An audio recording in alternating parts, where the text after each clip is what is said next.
أعوذ بالله السميع العليم من الشيطان الرجيم بسم الله الرحمن الرحيم والصلاة والسلام التامان يكملان على سيدنا محمد وعلى أهله وصحبه أجمعين. Avant de continuer, Inch'Allah, les hadiths sur la description du prophète sallallahu alayhi wa sallam, permettez-moi de vous donner quelques mots sur l'imam Abu Isa Muhammad al-Tirmizi. Cet imam est un imam c'est-à-dire un savant principal de la matière du hadith. Il est du 9e siècle. Il est originaire d'une région qui est maintenant en Ouzbékistan. Et il est né à proximité de la ville de Tirmiz. Et il a été l'élève, entre autres, de l'imam Bukhari et de l'imam Muslim.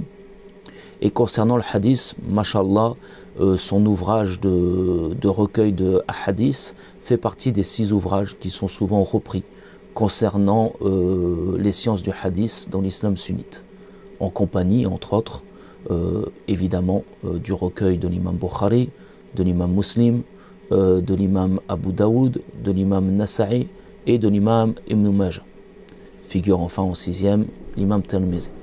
L'imam Tirmizi a composé cet ouvrage qu'on appelle Shama'il Muhammadiyya, qui est un ouvrage reprenant les caractéristiques du prophète sallallahu alayhi, et nous sommes arrivés au 4e hadith.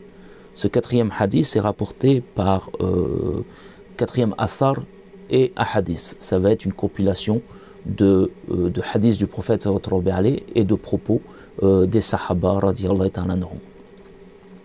Alors, le compagnon Al-Bara ibn Azab nous relate que je n'ai jamais vu un homme aux cheveux couvrant la nuque porter une houla rouge plus beau que le prophète Mohammed sallallahu alayhi.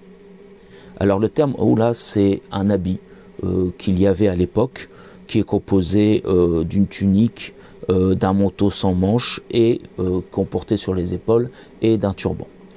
Donc il nous dit, je n'ai jamais vu un homme aux cheveux couvrant la nuque porter une houla rouge plus beau que le prophète sallallahu alayhi. Ses cheveux retombaient sur ses épaules, sa taille n'était ni courte ni longue. Sa taille n'était ni courte ni longue, on parle du corps du prophète sallallahu alayhi, de son anatomie. Et concernant la longueur des cheveux, nous apprendrons plus tard que le prophète sallallahu alayhi, à la fin de sa vie, a préféré le fait d'avoir les cheveux rasés. Ce qui amène la plupart des savants à opter plus, mais ici nous sommes pour une description et non pas pour des cours de fiqh, à opter plus vers le port du cheveu court. Sidna Ali ibn Abi Talib radiyallahu ta'ala anhu nous rapporte quant à lui que le messager d'Allah sallallahu alayhi n'était ni grand ni petit. Ses mains et ses pieds étaient fermes, c'est-à-dire sabat, ça veut dire qu'il n'y avait pas de callosité particulière et qu'il y avait même pour certains sahaba une douceur quant au toucher de la main du prophète sallallahu alayhi. Sa tête et ses membres étaient grands. Ses poils entre la poitrine et le nombril formaient une ligne, une longue ligne.